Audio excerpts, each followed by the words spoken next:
ಎಲ್ಲರಿಗೂ ನಮಸ್ಕಾರ. 12 ರಾಶಿಗಳ ರಾಶಿ ಭವಿಷ್ಯವನ್ನು ತಿಳಿದುಕೊಳ್ಳೋಣ ಬನ್ನಿ. ಜುಲೈ 1, 2026ರಂದು ಚಂದ್ರನು ಮಕರ ರಾಶಿಗೆ ಸಂಚಾರ ಮಾಡಲಿದ್ದು, ಸೂರ್ಯ, ಗುರು ಮತ್ತು ಬುಧ ಸಂಯೋಜನೆಯಿಂದ ಮೇಷಿ ಯೋಗ ಉಂಟಾಗಲಿದೆ. ಈಗ ಮೇಷರಾಶಿಯನ್ನು ತಿಳಿಯೋಣ. ವೃತ್ತಿ ಜೀವನದಲ್ಲಿ ಪ್ರಗತಿಗೆ ಉತ್ತಮ ಅವಕಾಶಗಳು ಸಿಗಲಿವೆ. ಹಿರಿಯ ಅಧಿಕಾರಿಗಳ ಬೆಂಬಲ ಮತ್ತು ಆರ್ಥಿಕ ಪರಿಸ್ಥಿತಿ ಬಲಗೊಳ್ಳಲಿದೆ.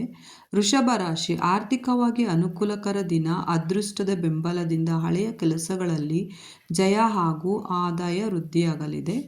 ಮಿಥುನ ರಾಶಿ, ಇದು ಮಿಶ್ರ ಫಲಿತಾಂಶಗಳಿದ್ದು ನಿಮ್ಮ ಸೌಕರ್ಯಗಳಿಗೆ ಖರ್ಚು ಮಾಡುವಾಗ ಎಚ್ಚರಿಕೆ ವಹಿಸುವುದು ಉತ್ತಮ. ಇದು ಮಿಥುನ ರಾಶಿಯ ರಾಶಿ ಭವಿಷ್ಯ. ಮಿಶ್ರ ಫಲ ಅಂತಲೇ ಹೇಳ್ಬೋದು ಮಿಥುನ ರಾಶಿಯವರಿಗೆ. ನೆಕ್ಸ್ಟ್ ರಾಶಿ ಬಂದು ಕಟಕ ರಾಶಿ. ಮಂಗಳಕರ ದಿನ. ಶುಕ್ರ ಮತ್ತು ಗುರುವಿನ ಅನುಗ್ರಹದಿಂದ ಮನೆಯಲ್ಲಿ ಸಂತಸದ ವಾತಾವರಣ ಇರಲಿದೆ. ಇದು ಕಟಕ ರಾಶಿಯ ದಿನ ಭವಿಷ್ಯ. ಸಿಂಹ ರಾಶಿ.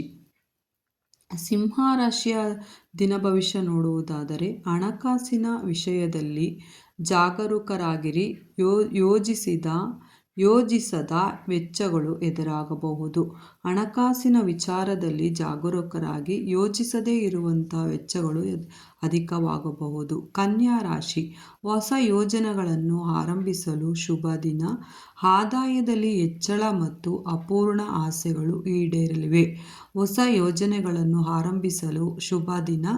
ಆದಾಯದಲ್ಲಿ ಹೆಚ್ಚಳ ಮತ್ತು ಅಪೂರ್ಣ ಆಸೆಗಳು ಈಡೇರಲಿವೆ. ತುಲಾ ರಾಶಿ, ಆರ್ಥಿಕ ಪರಿಸ್ಥಿತಿ ಬದಲಾಗವಾಗಿರುತ್ತದೆ, ಆದರೆ ನಿರೀಕ್ಷಿತ ಹಣ ಕೈ ಸೇರಲು ಸ್ವಲ್ಪ ತಾಳ್ಮೆ ಅಗತ್ಯ. ವೃಶ್ಚಿಕ ರಾಶಿ, ಇಂದು ನೆಮ್ಮದಿಯ ದಿನ. ಆದಾಗ್ಯೂ ಆರೋಗ್ಯದ ಕಡೆ ಸ್ವಲ್ಪ ಗಮನ ಹರಿಸುವುದು ಸೂಕ್ತ. ಇದು ವೃಶ್ಚಿಕ ರಾಶಿಯ ದಿನ ಭವಿಷ್ಯ ಅಂತಲೇ ಹೇಳ್ಬೋದು. ಧನು ರಾಶಿ. ನೆಕ್ಸ್ಟ್ ರಾಶಿ ಬಂದು ಧನು ರಾಶಿ. ಗುರಿ ಸಾಧನೆಗೆ ಪ್ರಯತ್ನಿಸುವಿರಿ. ಅಂದರೆ ಧನುರಾಶಿಯವರು ಗುರಿ ಸಾಧನೆಗೆ ಪ್ರಯತ್ನಿಸುವಿರಿ. ಉದ್ಯೋಗದಲ್ಲಿ ಪ್ರಗತಿ ಕಂಡು ಬರಲಿದೆ. ಅಂದರೆ ಉದ್ಯೋಗದಲ್ಲಿ ಪ್ರಗತಿ ಕಂಡು ಬರುತ್ತದೆ ಮತ್ತು ಗುರಿ ಸಾಧನೆ ಕಡೆ ಪ್ರಯತ್ನಿಸುವಿರಿ. ಇದು ಧನುರಾಶಿಯವರಿಗೆ. ಮಕರ ರಾಶಿ, ಆರ್ಥಿಕ ನಿರ್ಧಾರಗಳನ್ನು ತೆಗೆದುಕೊಳ್ಳಲು ಇಂದು ಸೂಕ್ತ ಸಮಯ. ಅಂದರೆ ಕೆಲಸದ ಒತ್ತಡ ಹೆಚ್ಚಿರಬಹುದು. ಆರ್ಥಿಕ ನಿರ್ಧಾರಗಳನ್ನು ತೆಗೆದುಕೊಳ್ಳಲು ಇಂದು ಸೂಕ್ತ ಸಮಯ, ಆದರೆ ಕೆಲಸದ ಒತ್ತಡ ಹೆಚ್ಚಿರಬಹುದು. ಕುಂಭ ರಾಶಿ, ಅದ್ಭುತವಾದ ದಿನ. ಕೈ ಹಾಕಿದ ಕೆಲಸಗಳಲ್ಲಿ ಯಶಸ್ಸು ಮತ್ತು ಹೊಸ ಆದಾಯದ ಮಾರ್ಗಗಳು ಸೃಷ್ಟಿಯಾಗಲಿದೆ. ಇದು ಕುಂಭ ರಾಶಿಯ ದಿನ ಭವಿಷ್ಯ ಅಂತಲೇ ಹೇಳ್ಬೋದು. ಮೀನ ರಾಶಿ, ಆರ್ಥಿಕವಾಗಿ ಹೆಚ್ಚಿನ ಧನಲಾಭವಾಗಲಿದೆ. ಇತರರಿಗೆ ಸಹಾಯ ಮಾಡುವ ಮನೋಭಾವನೆ ಹೆಚ್ಚಾಗಲಿದೆ. ಇದು ಇವತ್ತಿನ ರಾಶಿ ಭವಿಷ್ಯ.